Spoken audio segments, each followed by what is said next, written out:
आत्मा मालिक बाल संस्कार शिबिर नुकतंच मोठ्या आनंदात आणि उत्साहात संपन्न झालंय।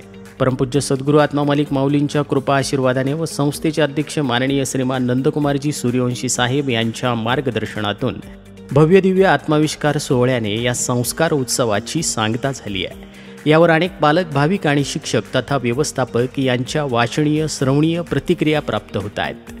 या शिबिरात महत्त्वाची भूमिका बजावणारे अभिनय व कला सहाय्यक व्यवस्थापक श्रीमान आत्मदर्शनजी बागडे सर यांनी थोडं मनातलं या सदरात शिबिराबद्दल आपल्या भावना व्यक्त केल्या आहेत। ते म्हणतात, बालसंस्कार शिबिर 2025 म्हणजे निर्मळ जीवांबरोबर अंतरंगातील स्वरूपापर्यंतचा प्रवास। बालसंस्कार शिबिराची काल सांगता झाली आणि एक सुंदर अविस्मरणीय अनुभव हृदयाच्या कुपीत साठवणीत राहिला। या काळात निर्मळ मनांच्या जीवांबरोबर वेळ घालवता आला, त्यांचा सहवास भेटला। लहानग्यांच्या मनात उमललेल्या संस्काराच्या फुलांचा सुगंध आयुष्यभर दरवळत राहील।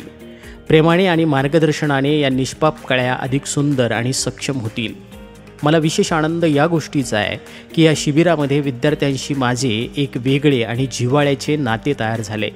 त्यांच्या प्रश्नांमधील उत्सुकता, त्यांच्या उत्तरांमधील निरागसता आणि त्यांच्या चेहऱ्यावरील हास्य माझ्यासाठी खूप अनमोल ठरलं आहे। त्यांच्या डोळ्यातील कृतज्ञता आणि जाताना दाटलेले दुःख आपल्या कार्याची पावती आहे। विद्यार्थ्यांच्या चेहऱ्यावरचा जड भाव पाहून माझंही मन गहिवरलं।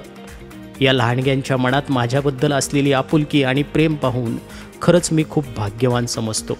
ते म्हणतात, या शिबिराला यशस्वी करण्यासाठी आपण जो माझ्यावर विश्वास दाखवला आणि सतत प्रोत्साहन दिलं त्यासाठी मी आपला शतशः ऋणी आहे। तुमच्या सहकार्यामुळे हे बालसंस्कार शिबिर एक सुंदर आणि यशस्वी अनुभव बनला आहे। आपली साथ आणि आशीर्वाद माझ्या पाठीशी कायम राहतील अशी आशा करतो। तर निश्चितच परमपूज्य सद्गुरू आत्मा मालिक माऊलींच्या कृपा आशीर्वादासह संस्थेचे अध्यक्ष माननीय श्रीमान नंदकुमारजी सूर्यवंशी साहेब यांनी आपलं खूप खूप कौतुक केलं आहे आणि पुढील वाटचालीस हार्दिक शुभेच्छा दिल्या आहेत। सोबतच सर्व व्यवस्थापक, प्राचार्य आणि शिक्षक वृंद यांचं देखील अभिनंदन केलं आहे।